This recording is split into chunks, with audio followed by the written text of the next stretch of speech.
بسم اللہ الرحمن الرحیم۔ السلام علیکم۔ قرآن پاک کی وہ سورت جسے صرف ایک بار پڑھتے ہی اللہ اس کو اپنا دوست بنا لیتا ہے، وہیں پڑھتا ہے جسے اللہ چن لیتا ہے۔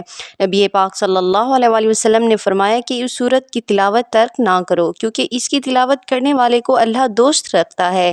جو شخص ہمیشہ اس کی تلاوت کرتا ہے، خدا قیامت کے دن اس کا نامہ اعمال اس کے دائیں ہاتھ میں دے گا اور وہ بغیر حساب کے جنت میں جائے گا، اور آخرت میں اسے اتنا اجر ملے گا کہ وہ راضی ہو جائے گا۔ ابو ہریرہ رضی اللہ تعالی عنہ نے بیان کیا، رسول اللہ صلی اللہ علیہ وآلہ وسلم نے فرمایا، آسمانوں اور زمین کو پیدا کرنے سے 1000 سال پہلے اللہ تعالیٰ نے ان سورتوں کی تلاوت کی، اور جب فرشتوں نے تلاوت سنی تو کہنے لگے کہ خوشحالی ہے اس امت کے لیے جس پر یہ قرآن اتارا جائے گا، اور خوشحالی ہے ان دلوں کے لیے جو اس کو اٹھائیں گے یعنی یاد کریں گے، اور خوشحالی ہے ان زبانوں کے لیے جو اس کی تلاوت کریں گے۔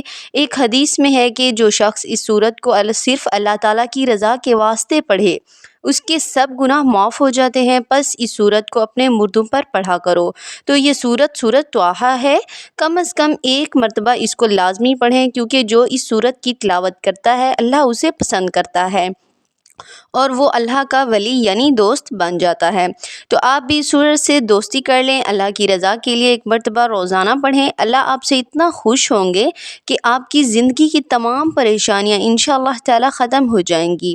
جیسا چاہیں گے ویسا ہی ہوگا۔ پورے دل سے ایک مرتبہ اس سورت کو لازمی پڑھیں۔ اگر آپ کو ویڈیو اچھی لگی ہے تو اسے لائک کریں، شیئر کریں اور میرے چینل کو سبسکرائب کریں۔ جزاک اللہ۔